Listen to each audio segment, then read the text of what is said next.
तर त्या दृष्टीने तुम्हाला आधी असा विचार करावा लागेल की कोणत्या कृती आपण मुलांना दिल्या पाहिजे, की एखादी अर्धवट गोष्ट दिलेली आहे आणि आता ही तुम्ही पूर्ण करा, मग त्यावेळी मुलांना आवडतंय का लिहायला? कुठल्या वेळी ते जास्त वाक्य लिहित आहेत, की हे चित्र दाखवलेलं आहे आणि त्याच्यावरती आता तुम्ही लिहा, हे त्यांना आवडतंय का? न्यू एज्युकेशन पॉलिसीमध्ये प्रत्येक शिक्षकाचं दरवर्षी मूल्यांकन होणार आहे आणि त्याच्यानंतर त्याचं परफॉर्मन्स इंडिकेटर देऊन त्याची पुढची त्याला ठेवायचं का नाही, त्याला इन्क्रिमेंट द्यायचं का नाही वगैरे या सगळ्या गोष्टी होणार आहेत. म्हणजे तुमची आता बदललेली मानसिकता जी आहे किंवा बिघडलेली मानसिकता आहे त्याच्यात मला विद्यार्थ्यांच्या मानसिकतेबद्दल बोलायचं आहे.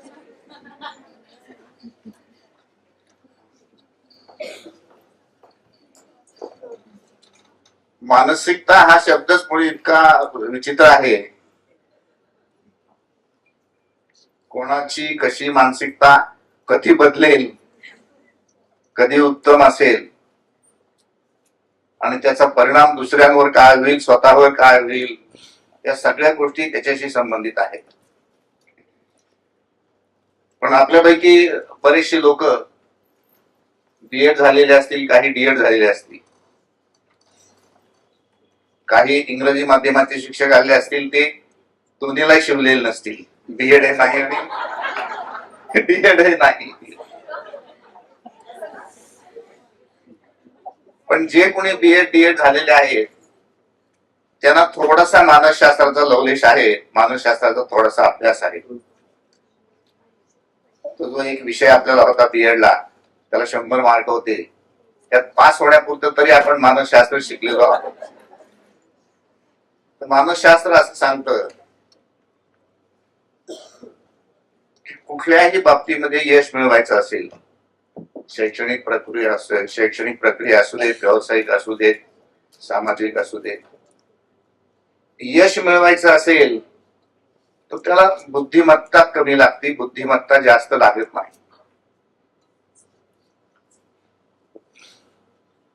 त्यापेक्षा, त्या बुद्धिमत्तेपेक्षा सुद्धा तुमची मनोभूमिका, ज्याला आपण माइंडसेट म्हणतो, मनोभूमिका, आता नेहाताईंनी बऱ्याच वेळा शब्द वापरला की तुमची आमची मनोभूमिका काय आहे, तुमचं आमचं माइंडसेट काय आहे,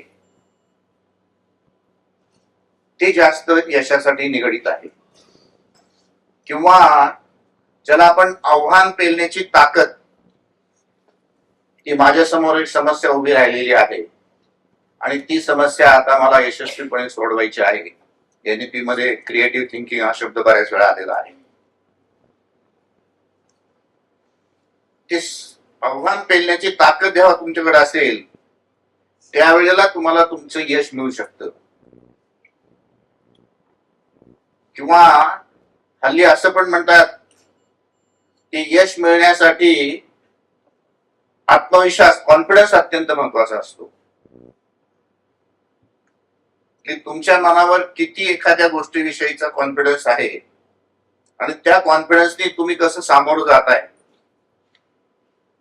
की एकदम 400-500 लोकांचा मॉब आहे आणि त्याच्या समोर आपल्याला भाषण द्यायचंय, महिनाभर माणूस विचार करीत राहतो, किती लोक असतील, भाषण, अरे बापरे. पण विचार करून, महिनाभर विचार करून तुमची मनोभूमिका, तुमचा कॉन्फिडन्स तुम्ही वाढवला आणि तुमचं पहिलं लेक्चर झालं की मग तुम्ही म्हणणार आता 1000चा मॉब येऊ द्या, बघतो मॉब कडे, काही काळजी करायचं कारण नाही. ह्या सगळ्या मानसिकतेमधल्या गोष्टी आहेत. त्यामुळं बुद्धिमत्तेचा मानसिकतेशी अत्यंत कमी संबंध आहे, नाही असं नाही, पण तो कमी संबंध आहे. या गोष्टी अत्यंत महत्वाच्या आहेत. तुम्हाला सर्वांना, जे सायन्स टीचर असतील त्यांना माहित असेल, आईन्स्टाईन नाव सर्वांना माहित असेल. आईन्स्टाईन नावाचा एक प्रसिद्ध शास्त्रज्ञ होते. त्या आईन्स्टाईनचे एक हिस्ट्री अशी सांगतात की ते ज्या प्रयोगशाळेमध्ये प्रयोग करत होते, मोठी प्रयोगशाळा होती, 10-11 वर्ष त्यांनी त्या प्रयोगशाळेमध्ये प्रयोग केले आणि एक दिवशी काय झालं कोणाला माहिती, काय घटना घडली माहित नाही, पण ती प्रयोगशाळा सगळी जळून गेली. प्रयोगशाळा सगळी जळाली. तिकडून ते आईन्स्टाईन आल्यानंतर त्याने ते सगळं बघितलं आणि त्या बघितल्यानंतर ते एकच शब्द म्हणले, बरं झालं आता सगळं जुळून जळून गेलं, आता मला नव्याने विचार करता येईल. जुनं सगळं जळून गेलं, आता मला नव्याने विचार करता येईल. त्याला म्हणतात आव्हान पेलण्याची ताकद. नाहीतर आपण काय, आपल्याला कुठल्याही सेमिनारला बोलवलं ना, एखाद्या अभ्यासक्रम मंडळात मी नेहमी जायचो. अभ्यासक्रम मंडळात गेलं ना की सगळे सदस्य म्हणजे पहिलं काय केलं ते दाखवा. आपण आपल्या डोक्यातलं बाहेर काढायला तयारच नाहीये. ते खूप चांगलं आहे पण ते काढायला तयार नाही. ती आव्हान पेलण्याची ताकद आहे ना, ती अत्यंत महत्वाची. पुरंदरचा तह झाला, सगळं त्याच्यामध्ये शिवाजीराजांचं गेलं होतं आणि पुरंदरच्या तहानंतर शिवाजीराजांनी साम्राज्य निर्माण केलं, राज्याभिषेक निर्माण केला आणि हिंदू राष्ट्र निर्माण केलं. एक आव्हान पेलण्याची ताकद त्यांच्याजवळ होती. आपल्याला विद्यार्थ्यांच्या मानसिकतेच्या बाबतीमध्ये हा प्रयत्न करावा लागेल की मी विद्यार्थ्याची कशीही बौद्धिक क्षमता असू देत, सगळेच विद्यार्थी काही समान बुद्धिमत्तेचे असत नाहीत. वर्गात काही हुशार असतात, काही कमी बुद्धीचे असतात, काही माठ पण असतात. पण त्याचा काहीही माझ्यावर परिणाम होणार नाही. या सगळ्या मुलांची मानसिकता उत्तम आहे, ती उत्तम करायची आहे. ती चांगली केली तर मला माझा विषय त्यांना उत्तम पद्धतीने शिकवता येईल. त्यामुळे शिक्षकांनी विषय शिकवण्याच्या पेक्षा सुद्धा आधी त्या विद्यार्थ्यांची मानसिकता मला कशी सकारात्मक करता येईल, त्या विद्यार्थ्यांची मानसिकता मला कशी आव्हान पेलणारी निर्माण करता येईल, त्या विद्यार्थ्यांना जास्तीत जास्त कष्ट घेण्याची ताकद कशी निर्माण करता येईल, त्या दृष्टिकोनातून आपल्याला आज या सेमिनार मध्ये विचार करायचा आहे. त्या एनईपी मध्ये नेहमी म्हटलेलं आहे किंवा गेली 10 वर्ष, गेली 5 वर्ष आपण ऐकतोय की शिक्षकांनी आता शिकवू नये, शिकावं कसं हे विद्यार्थ्यांना शिकवावं. आपण पहिल्या शब्दाचा अर्थ घ्या, शिकवू नये.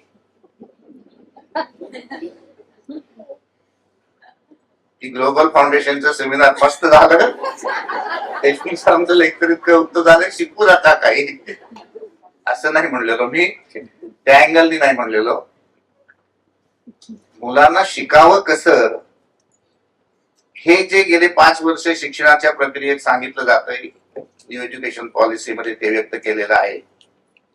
याचा दुसरा अर्थ असा आहे की मुलांना शिकण्यासाठीची मानसिकता तयार करणं,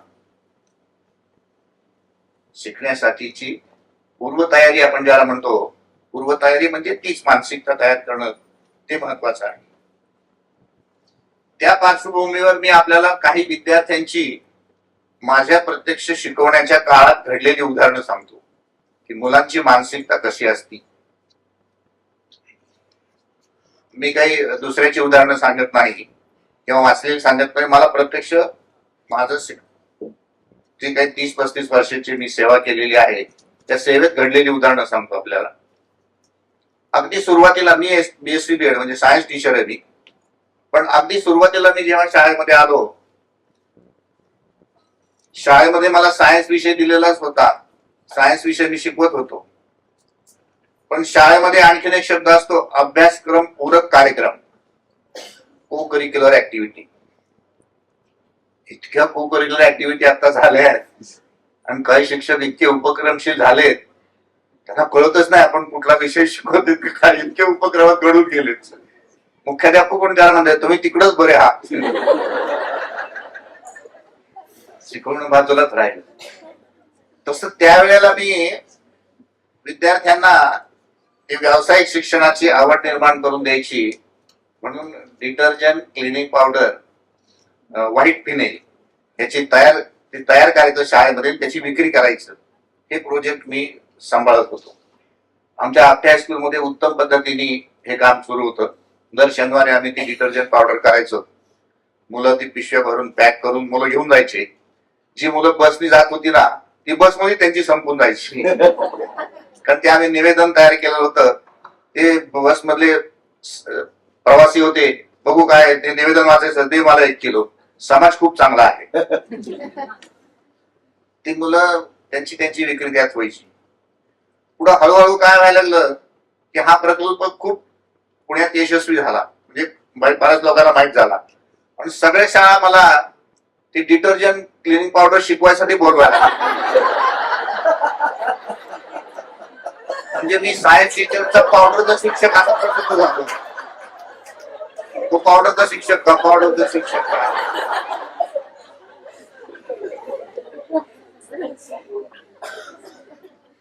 पण त्या प्रोजेक्ट मध्ये जे आमचे विद्यार्थी होते, 9वी ब चा वर्ग होता तो, त्या 9वी ब च्या वर्गामध्ये साधारणतः 42 विद्यार्थी होते. ते 42 विद्यार्थी त्या प्रोजेक्ट मध्ये होते. आणि एकदा काय झालं, ते विद्यार्थी असेच काहीतरी सहलीला किंवा विद्यार्थी बाहेर फिरायला जातात, त्यातले काही 6-7 विद्यार्थी फिरायला गेले आणि त्यातल्या 3 विद्यार्थ्यांची सायकल चोरीला गेली.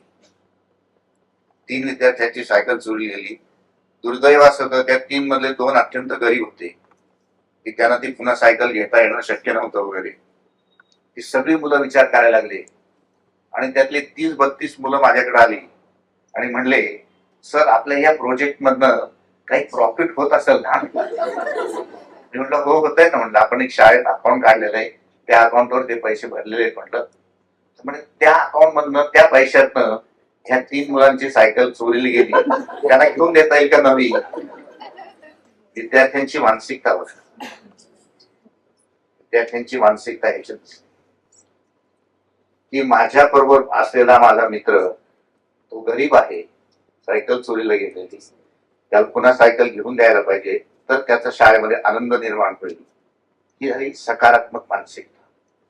विद्यार्थ्यांना जर एकमेकाविषयी असं प्रेम वाटलं, विद्यार्थ्यांना जर शिक्षकांविषयी असं प्रेम वाटत नाही असं मी म्हणत नाहीये, आपण खूप प्रेमळ आहोत त्याची मला कल्पना आहे, तर विद्यार्थ्यांना ह्या सगळ्या गोष्टींना त्या मानसिकतेमध्ये येतात. किंवा दुसरं एक उदाहरण सांगतो, मुद्दाम आपल्याला ते मी, की विद्यार्थ्यांची मानसिकता कशी असती. पावसाळा चालू आहे सध्या, ते आमची शाळा म्हणजे उपक्रमांची शाळा होती. आपटे प्रशाला पु ग वैद्य अत्यंत क्रिएटिव्ह मुख्याध्यापक होते. शिक्षण क्षेत्रात आजपर्यंत झालेलं व्यक्तिमत्व म्हणजे फक्त पु ग वैद्य असं मी मानतो, इतकं ते टॉप व्यक्तिमत्व होतं. त्यांनी ऍक्टिव्हिटी करणं हे आमचं, त्यामुळे आम्ही पावसाळ्यात एक सहल घेऊन बाहेर सहल घेऊन जायचो. म्हणून मी माझ्या वर्गाची सहल घेऊन गेलो. सहल घेऊन गेलो, सगळं झालं, जेवण बिवण झालं, म्हणजे सहलीला गेलो आम्ही, फिरलो थोडस, डबे खाल्ले. डबे खाल्ल्यानंतर मुलांना म्हणलं आता तुम्ही मोकळ्या मनाने 2-2.5 तास फिरा, पाऊस आला तरी, पावसात भिजलात तरी चालेल वगैरे, असं करत करत मुलं गेली बाजूला फिरायला. एक अर्ध्या-पाऊण तासाने आम्ही दोघं-तिघं शिक्षक होतो, शिक्षकही आम्ही चाललो असे फिरत होतो. फिरता फिरता मला ते 3-4 पोरं अशी एका टपक्यात बसलेली दिसली. डबक्यात बसलेली दिसली. मी सहज जाता जाता म्हटलं, अरे काय म्हशीसारख्या डबक्यात बसलाय. ते कपडे घाण होतील ना, उठ, आणि पुढे गेलो. हे सगळं झाल्यानंतर सहल संपली. आमचं वैशिष्ट्य असं आहे की आम्हाला नाही ते उद्योग करायची सवय, त्याच्यामुळे आम्ही दुसऱ्या दिवशी सहल संपल्यानंतर एक कोरा कागद मुलांना द्यायचा, त्याच्यावर स्वतःचं नाव टाकून बोलायचं आणि सहलीतले पॉझिटिव्ह, सहलीतले निगेटिव्ह प्रसंग लिहून काढायचं करायचं. ते दिला कागद, ते सगळे मुलांनी भरले फॉर्म वगैरे, लिहून लिहिले सगळे, आणि लिहिल्यानंतर ते मी वाचायचो. ते वाचता वाचता एका मुलांनी लिहिलं होतं, पावसाळ्यातली सहल होती, आम्ही छानपैकी पाण्यातल्या डबक्यामध्ये डुंबत बसलो होतो आणि देशमुख सर मला म्हणले की म्हशीसारखं काय बसलाय. देशमुख सरांचं इथं चुकलंच की काय, देशमुख सरांचं इथं चुकलंच काय. विद्यार्थ्यांची मानसिकता कशी असते, विद्यार्थी हे आपले बेस्ट जज असतात. विद्यार्थ्यांची ही मानसिकता अत्यंत महत्वाची आहे. त्यामुळं हा भाग अत्यंत महत्वाचा आहे.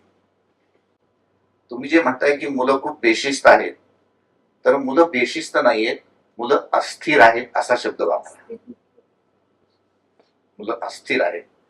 बेशिस्तीची मानसिकता कधीही असत नाही. अस्थिरतेची मानसिकता आज विद्यार्थ्यांमध्ये आहे. हे तुमच्या माझ्या मनामध्ये पक्क बसलं पाहिजे, तर आपला त्यांच्याकडे बघण्याचा दृष्टिकोन बदलेल.